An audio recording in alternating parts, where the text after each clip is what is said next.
So, nasa end po tayo mga kapatid ng ating pong series na Be Counted. Okay? Nag-enjoy po ba kayo sa series po natin mga kapatid? Di nga. Nag-enjoy po ba kayo? Amen? Yan. Salamat po sa Panginoon. So, sa darating po na week, another Sunday po yan, meron po tayong bagong series pero mag-stay pa rin po tayo sa Book of Numbers. Mahaba po yan, ano? Pero bibigyan lang po natin siya ng ibang tema, ibang title kasi meron din po yung mga book division. Kaya at least matapos po natin yung book po na yan. So sa umaga pong ito, ang topic po natin ay be counted in integrity. So, be counted in integrity. So, tingnan nga po ninyo yung katabi po ninyo. I'm sure alam po naman natin kahit paano ang ibig sabihin po ng integrity. Pero pag nagbilang po kaya ng mga tao na may integrity or meron pong integridad sa buhay, yung pong tao na tiningnan po ninyo, nakatabi po ninyo, meron po kaya yung integrity. Yan, sabihin mo kung tiningnan ka, sabihin mo naman, pakibilang mo naman ako, please. So, ang hirap po na sabihin, meron talaga tayong integrity, pero at least, i-develop po natin yan sa atin po mga sarili at tingnan po natin ito, pag-aaralan po natin para makita po natin saan pa po tayo dapat ma-develop. Numbers 5:2-4. Numbers 5:2-4. Ito po ang verse natin. Mga key verses, command the Israelites to send away from the camp anyone who has a defiling skin, disease, or a discharge of any kind, or who is ceremonially unclean because of the dead body. Send away male and female alike. Send them outside the camp so they will not defile their camp, where I dwell among them. The Israelites did so. They sent them outside the camp. They did just as the Lord had instructed Moses. Tayo po ay manalangin. Lord, maraming salamat po sa inyo sa umagang ito. We give you honor and praise, Panginoon. Salamat po sa maraming pabor po ninyo sa amin pong buhay. Salamat po, Panginoon, sa mga salita po ninyo na ngayon po ay amin pong pag-aaralan. Alam po namin ito po ay magiging beneficial para po sa amin pong paglagong espiritual at pagkukumit ng amin pong mga sarili sa kabanalan. Panginoon, patuloy po kayong maghari at pangunahan po kami ng inyong pong banal na Espiritu. Ito po ang aming panalangin. In Jesus' name, Amen and Amen. Pag-aralan po natin, dig deeper pa po natin ang integrity. Pagka po binrouse po ninyo, tinignan po ninyo ang meaning po ng integrity, ang makikita nyo lamang po dyan mga kapatid, the quality of being honest. So, mas marami po na meaning, ganyan po ang lalabas, the quality of being honest. So, in other words, pagka matapat ka lang, hindi ka nagsisinungaling, okay, pwedeng sabihin na may integrity po tayo. Pero tayo po nagkakaintindihan, parang may mas malalim pang kahulugan ng integrity. Tama po ba? Pag ang taong ito may integridad, parang hindi naman po kagad naiisip natin, honest lang eh. Yung tao matapat, hindi lang po yun na naiisip po natin. Pero pag i-dig deeper pa po natin yan mga kapatid, ang ibig pong sabihin ng integrity, aside from being honest, yung quality of being honest, meron siyang strong moral principles. Yan. Strong moral principles. Yung strong moral principles po na yan, yung alam nyo na naninindigan po siya sa tama, tapos yung tama na pinaninindigan po niya, hindi po siya kayang alisin po doon. Ipagpapatuloy po niya yun, ano? Magre-refuse po siya to change that principle, paninindigan po niya, kahit po pwedeng hindi po nag-a-agree sa kanya ang majority. Pag sinabi din po natin integrity, that's the wholeness of a person. Yung kabuuan mismo ng tao. Wholeness. Okay? Yun po mismo ang kumakatawan, nag-i-embody doon po sa tao po na to. Pag sinabi po natin may integrity, parang ang ganda na pong values sa kabuuan ang ipinapakita ng tao. Kasi the wholeness of a person, Alam po ba ninyo mga kapatid, yung pong sa math po natin or algebra, meron pong tinatawag na integer na nare-recall pa po ninyo yung integer. Hello? Mga teacher. Marami pong teacher po sa atin. So, ang ibig pong sabihin po niya ay ano? Whole number. Pag sinabi po natin integer, whole number. Kasi meron din po mga fraction. So, may mga fraction, tamang-tama pala to, ano? Book of numbers kasi tayo. So, pag sinabi nating fraction, ano po yung sinasabi? 1.5 o kaya 3/4, 1/2, okay? 1/5. Yan po, tinatawag po natin mga fraction. Pero pag sinabi po nating integer, that is a whole number. Dapat po ang isang mananampalataya, ang isang tao, buo po tayo mga kapatid. Buo. Hindi po yung laging kaya lang natin magbigay ng 1/4, especially with regards to our commitment. Okay? Pag pinag-uusapan po ba ang commitment, lalong-lalo na po sa Lord, kaya lang po ba nating ibigay 1/4? Si Lord kinumit yung kanyang buong sarili, namatay po siya doon sa krus. Tapos pag sinabi, how's your commitment with God?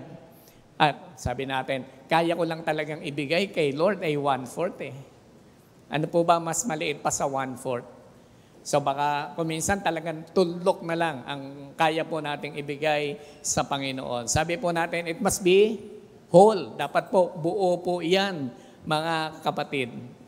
Sabi po natin, integer, whole number.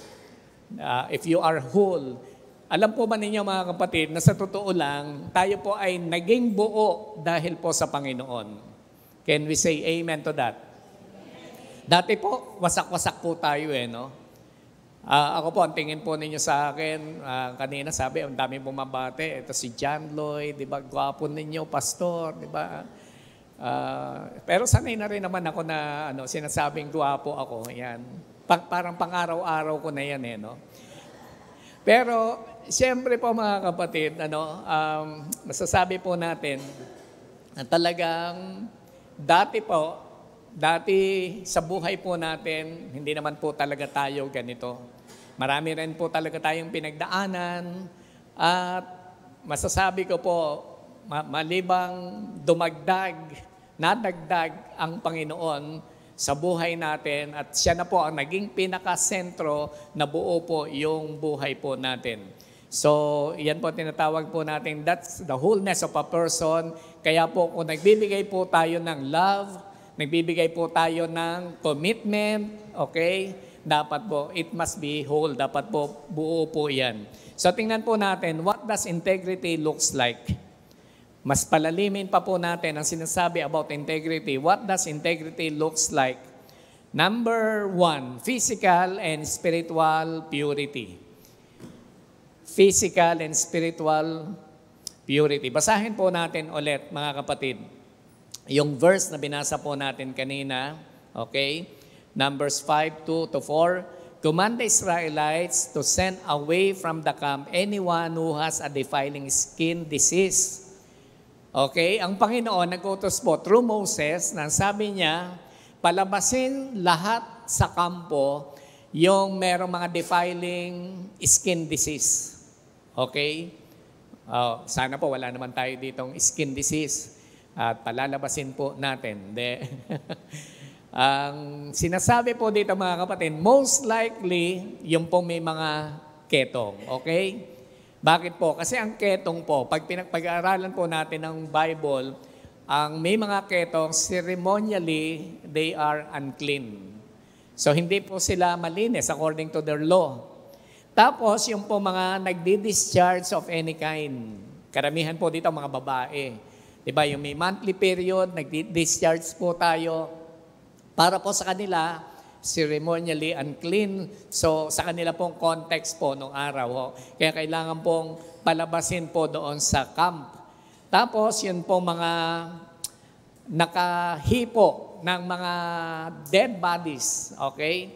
Meron kayong nahipo na mga patay. Yan po ay itinuturing na kayo po ay marumi. Sabi po, send away male and female alike. Send them outside the camp. Bakit po sila dapat ilabas po sa camp? They will not defile their camp para hindi po makontaminate yung kampo nila dahil ang Panginoon ay nananahan po doon. Where I dwell among them. The Israelites did so. They sent them outside the camp. They did just as the Lord had instructed Moses. Ano po ang pinaka-context po ng verse po na ito? So maintaining purity in God's presence. Yun po yung number 1 po natin. O yung under po dito sa number 1, maintaining purity in God's presence. Yun po yung pinakalaman ng context nito. So the command to remove those who were unclean due to skin disease or kaya po discharge, bodily discharge or contact with the dead, yan po ay nagsisignify na kailangan po nila ng purification dahil kung nasaan ang Panginoon, na ang Panginoon po natin is a holy God, kung saan nagre-reside ang Panginoon, dapat it must be a holy place. So the camp symbolized God's holy dwelling. Yung kampo na yon, mga kapatid, ay nagsisimbolize ng holy dwelling ng atin pong Panginoon. Kaya po, kumbaga yung lahat ng mga impurities, dapat po they will keep distance in honor of the holiness of God. Kaya po mga kapatid, dapat maintindihan din po natin ito, no? Parang hindi natin binibiro-biro lang ang paggawa ng kasalanan. We keep our self-distance kung ayaw mo, in other words, kung hindi mo kayang isurrender ang iyong sarili talaga sa Panginoon. But when you are decided, alam po ninyo, ang Panginoon, sobrang mahal po tayo. We come to God. Lumalapit po tayo sa Panginoon at pinatatawad po tayo sa atin pong mga kasalanan. Pero pag pinag-uusapan po natin ang honoring, hindi po biro-biro po yan. Ano? Kaya po dito po sa verse na atin pong binasa, sila po ay pansamantala. It is just temporary, mga kapatid. Ito din po ay symbolic of separation from sin in the larger biblical context or in the biblical narrative.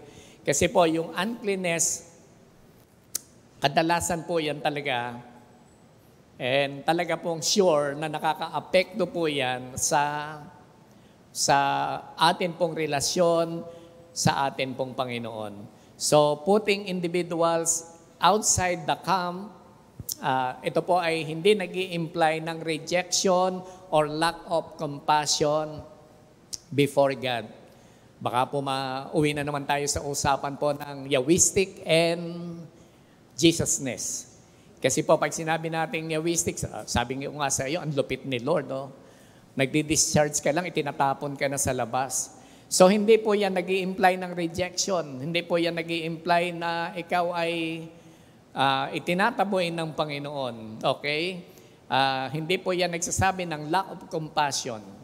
Sabi ko na sa iyo, kay Jesus, si Jesus talagang merong kahabagan sa mga tao. But rather, it represents or emphasizes the distinction between holy and unholy. Distinction lamang po ito between holy and unholy. So meron pong separation sa spiritual sense.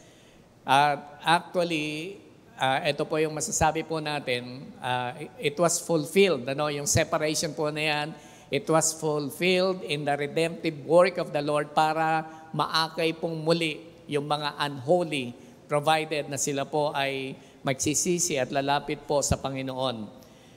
Ang next po na maintindihan po natin, ang verse na yan, restoration and community. So importantly, those people who are sent outside the camp could be reintegrated. Makakasama din naman po sila after purification.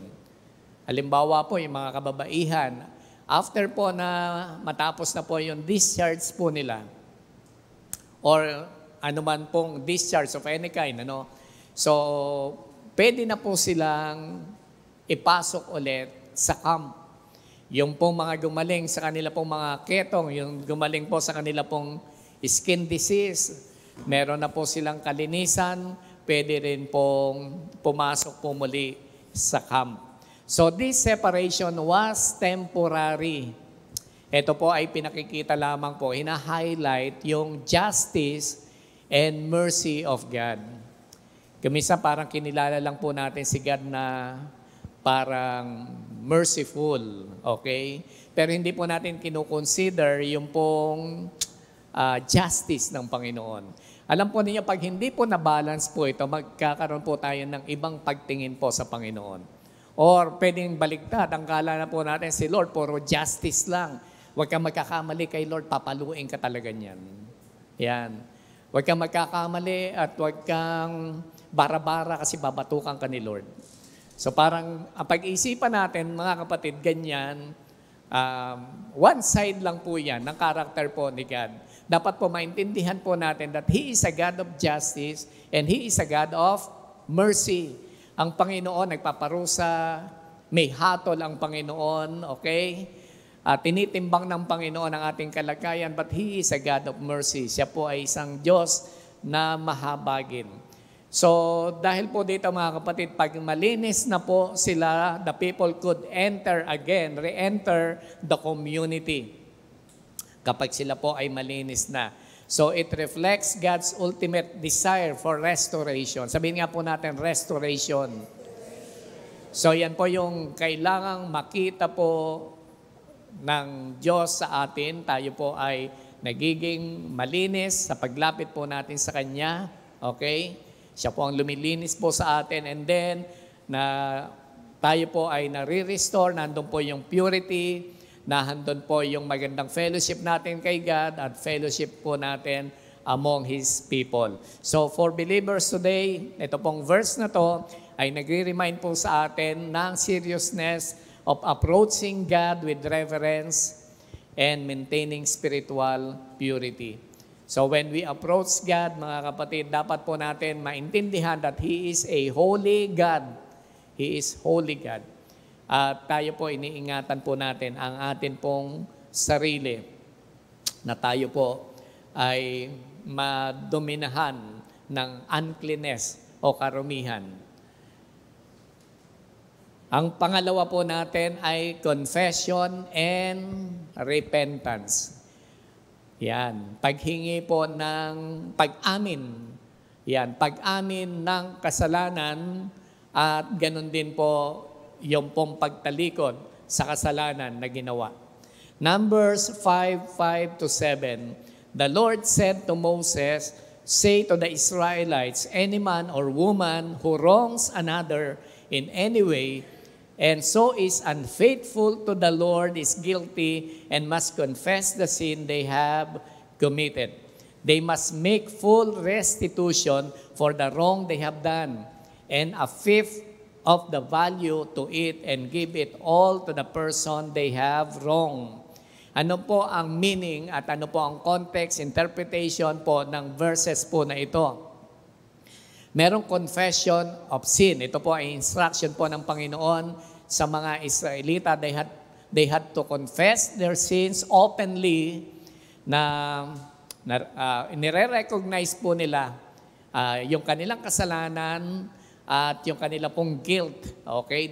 They were guilty. So ito pong confession po na ito ay acknowledgement po nila for their wrongdoings. Okay? Pagka sila po ay nagkamali. Alam po ninyo mga kapatid, ito po ay nagpapakita ng kababaan, nagpapakita din po ito ng accountability. Okay? That's the first step toward restoring relationships. Ilan po mga kapatid ang mga kaibigan po natin or mga ka-group po natin, mga ka-churchmates po natin na after po silang makagawa ng kasalanan, nagja-justify pa po sila. Hello? Di po ba kadalasan, pag meron pong nasaktan po tayo, dinajustify din po natin yung atin po mismong sarili. Sabihin ko kay Malot, pasensya ka na. Pero ikaw naman kasi eh. Biglang bumabalik. Tapos si Malot na maya-maya, sa sobrang pagbabaliktad mo at pag-justify, siya na talaga yung nagsosorry ulit sa iyo. Okay? Di ba kadalasan po ganun? tayo mismo talaga nagkamali, pero i-justify natin yung sarili natin. Kawawa naman yung isa, siya na yung humihingi ng sorry at the end of the day, siya na po talaga yung pumasa ng lahat ng kasalanan. Di po ba, mga kapatid? Parang ano yan, parang damang-dama po natin yan, lalo sa mga couple, di po ba? Sa mga couple, ganyan eh. Pagka sino nagkamali, at the end of the day, talagang yung mga husband ang humihingi talaga ng sorry. So, para maging maayos ang relasyon. So, pag-aralan po natin ito mga kapatid, but that's the first step toward restoring relationship with others, of course, and ang pinakamataas, restoration po sa Panginoon. Dapat may pag-amin, ho? Dapat yung wrongdoings, ipinapahayag po yan. Sinasabi po natin, nagkamali po talaga ako. Ako po talaga ang na-late. Ako po talaga ang nagkulang. Hindi ko po nabigyan ng attention. Hindi ko po ginawa. Sorry po. So, dapat po marunong po tayo ng ganyan, mga kapatid. Lalo na po with regards to our ministry, yung mga accountable po tayo ng mga bagay. Ang pangalawa po ay restitution. What is restitution? Ang pinag-aralan ko po yan, no? Yung restitution, most likely mga termino po yan sa law. At ito pong restitution po na tong, ibig sabihin, meron kang na-damage, okay? Meron kang nasira, dapat mo talaga siyang palitan. Hindi po pwede yung parang sorry na, parang ganon. Sa atin parang pwede na rin, because we value our relationship so much. Kung minsan merong nasira ka, pero sasabihin nung sobrang malapit sa'yo, hindi mo kailangang bayaran, okay lang yon. Pero sa kanila po mga kapatid, nasa law po ito batas po itong restitution po na to. Pag may nasira ka, meron kang na-damage, dapat mo siyang palitan. Okay? Ito po mga kapatid, pag pinalitan mo, hindi lang basta palit. Dapat may additional na 1/5 additional, siguro po para, alam niyo yun, yung para paglubagin. Naintindihan po ba natin yon? Pinaglulubag po natin yung kalooban po ng tao. Pinalitan mo na, pero parang may additional pa na, okay? May additional pa na 1/5 na ikaw ay ibinigay. Halimbawa po, yung cellphone ko biglang may nakigamit, nasira, okay?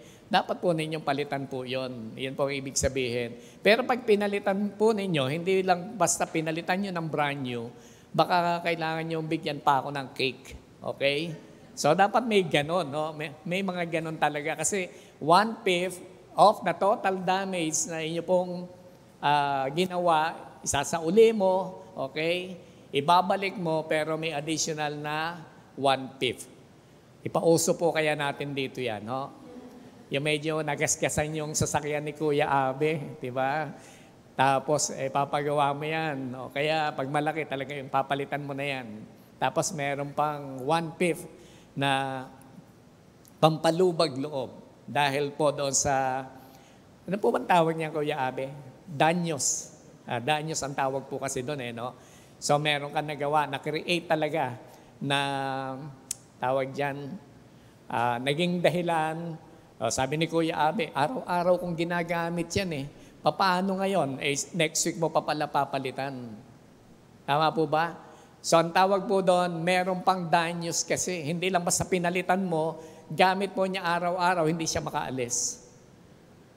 So, meron po pala talagang magandang bagay itong kapalit na meron pa pong 1/5 or 20%. Ayan, 20% ang ipapatong pa po natin po doon. Ang nag-iisip lang po ako, paano kaya kung ang na-damage mo ay damdamin? Hello mga kapatid, naisip niyo po ba yon? Nagdugo ang puso. Grabe, nagdugo yung puso. Paano po natin ibabalik po yan? Di po ba? Yung pinaasa-asa mo, di ba? Sobra mong pinaasa yung pala semplang din sa dulo, di ba? Yung mga ganyan, paano po kaya yan? Mga young people, anong gagawin natin dyan? Yung nasaktan talaga ang inyong puso, di ba? Sinaksak ng kutsilyo, pinukpok ng martilyo, di ba?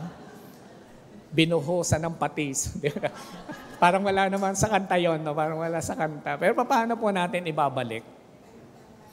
Niisip ko na lang po, halimbawa, si Ate Tess nasaktan ko. Ayan, pero alam ko makakabawi ako dito. Di ba? Ang pambawi ko dito, dadaling to sa SM. Pili ka dyan, kahit alin dyan babayaran ko. Di ba? Okay na po kaya yun? Pero hila po pag sa damdamin. Pero at least, gumagawa po talaga tayo ng paraan para maibalik. For the sake, noong pong maayos po na relasyon, meron pong restitution. Okay? Ito pa po ang nakapailalim po doon, sin as unfaithfulness against God. Kung minsan iniisip natin, naging unfaithful lang tayo sa isang relasyon, pero once na tayo po ay naging unfaithful, that's not unfaithful against a person. Ang kauna-unahan po, it is unfaithfulness to God, against God. Ang Panginoon po mismo, ang una po nating nasaktan kapag tayo po ay naging unfaithful. Although ito pong kasalanan po na to has been committed against someone, pero ang Panginoon po na nakakakita po nito, parang sa Kanya po nangyari yung unfaithfulness po natin. So, ina-underscore po nito mga kapatid, yung action po natin sa iba, dapat po naiisip po natin, nakikita po ito ng Diyos at ang Diyos po ay nasasaktan at nakikita ng Panginoon yung justice na dapat po niyang ibigay. At doon po nakikita ng Panginoon if you have an integrity or wala po tayong integrity sa atin pong relationship. So yun po ang dapat po nating makita, yun po yung dapat po nating maunawaan. Ito pong mga verses po na ito, ina-highlight po nito yung confession. Sabihin nga po natin, confession of sin. At yung pong pangalawa na binanggit ko po, restitution to those who were wrong. Yung pong pinagkamalian po natin. So confession and repentance restore fellowship. So with God and other people. And number 3 po natin, lastly, relationships and trustworthiness. Relationships and trustworthiness. Ito po yung mahalaga na maunawaan po natin about integrity. In the same verses, 5-7, the Lord said to Moses, say to the Israelites, any man or woman who wrongs another in any way and so is unfaithful to the Lord is guilty and must confess his sin they have committed.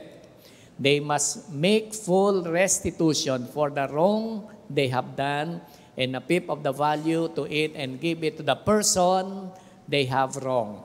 Laging binabanggit yung person they have wrong. Bakit po mga kapatid? Bakit po kailangang maunawaan po natin ang pagpapahalaga, pagbavalue doon sa mga tao na nagkamali tayo? Why? Kasi po mga kapatid, nakataya po dito yung relationships and trustworthiness. Tayo po ba, binavalue po natin yung relasyon? Okay? Ako po mga kapatid, malapit na po na maging 2 dekada po ako dito sa LVCC. Pinakamahabang destino ko na church, ito pong LVCC. Dati po na destino ko 5 years.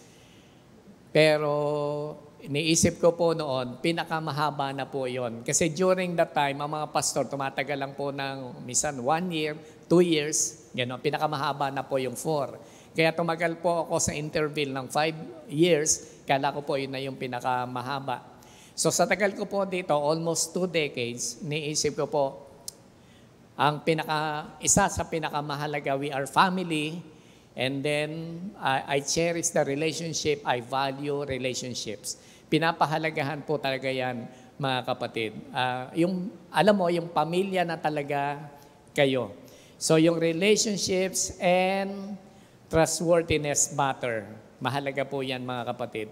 So, in Numbers 5:5-7, kamukha po ng verse ng point number 2 po natin, dito po mga kapatid ay central po yung relationship and trustworthiness. So while meron pong process ng confession, restitution, and restoration, mahalaga pong ma-value din, maisama po dito. Bakit po natin ginawa yung mga nauna po na yon?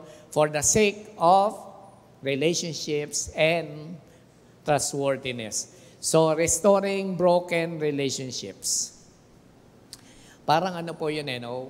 Parang pag meron kang restitution, meron kang pagbabalik do sa mga taong pinagkamalian natin, iyon po yung pinapakita natin na gusto po natin huwag mawawasak yung relasyon. So, when a person commits a sin that harms another, it damages the relationship. Bahagya pong sabihin po natin, nagkaroon po ng lamat ang relasyon. But confession and restitution serve to restore the trust and integrity of that relationship. Kayo po ba meron po nagkamali sa inyo? Meron na po nagkamali sa inyo? Ayan, marami. Ayan. Yung po mga nagkamali po sa inyo, malamang yung iba dyan, napalayo na talaga. Tama po ba? May mga napalayo na talaga sa inyo. Yan. Dumistansya na po sa inyo. Halos hindi na po kayo nakikita. Pero meron po ba nagkamali sa inyo na humingi ng sorry? Tapos naramdaman nyo talagang napaka-sincere naman paghingi ng sorry. Meron po ganon. Meron din, di po ba? Meron lumayo, meron din talagang lumapit, humingi ng sorry. Napabalik po ba yung relasyon? Napabalik po ba yung trust po ninyo sa kanila? Pwede namang mabalik di po ba? So, yun po yung kahalagahan. And that is integrity. Muli po nagkakaroon ng integrity po yung tao dahil po umamin ng kasalanan, wala naman pong perpekto na tao, tapos po, humingi po sa atin ng paumanhin. So, restoring broken relationship. Nangyari na po yung pagkakamali, pero pwede pong humingi. At yan po ay essential step, yung paghingi po ng sorry in rebuilding trust. Para i-rebuild po ulit natin na tayo po ay pwedeng pagkatiwalaan.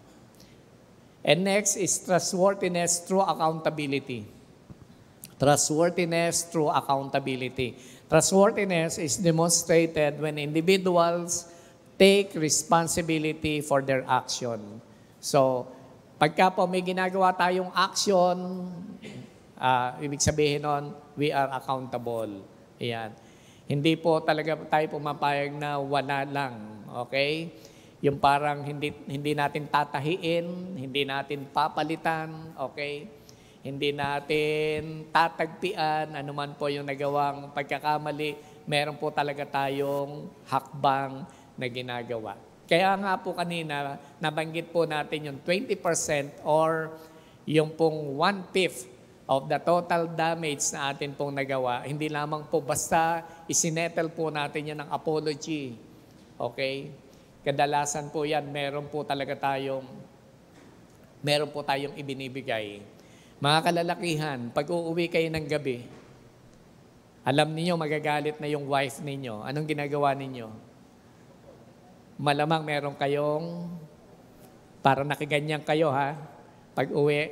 Pero sabi ni Kuya Abe, may bit-bit na pansit. Tama po ba? Kaya pala nakaganito, meron pong pansit.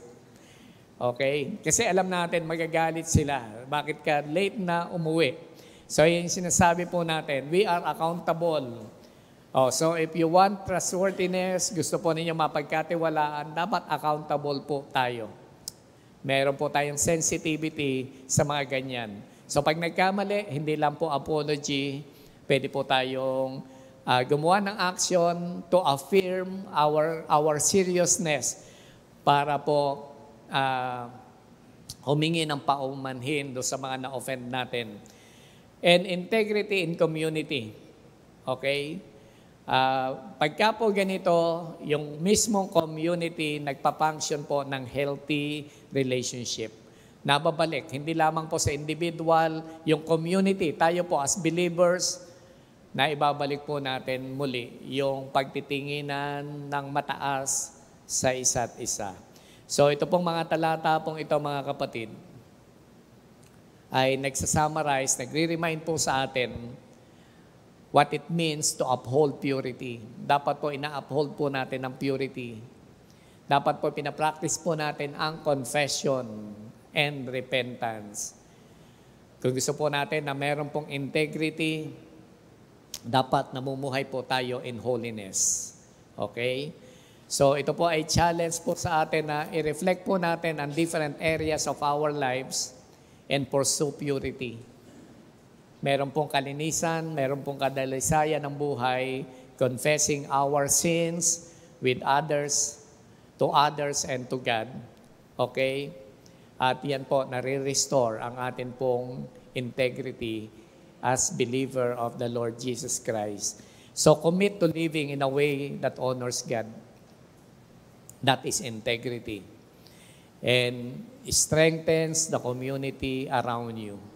Kapag meron po tayong integrity, tapos ginagawa na po natin yung mga dapat pong gawin po na yan, na-strengthen po natin ang body of Christ, na-strengthen po natin yung community where you belong. Okay, mga kapatid, naunawaan po ba natin? Naintindihan po natin? So habang pinag-uusapan po natin what does integrity looks like, yan po yung mukha, yan po yung larawan ng isang tao na meron pong integrity. Nawa po mamuhay po tayo na nagbibigay po ng honor sa atin pong Panginoon by living in integrity. Okay? At pag naghanap ang Lord at naghanap din ang mga tao at magbibilang kung sino ang mga tao na meron pong integrity, namumuhay ng pure, mayroong kalinisan ng buhay, namumuhay in holiness, sana po kabilang po tayo doon. We are counted.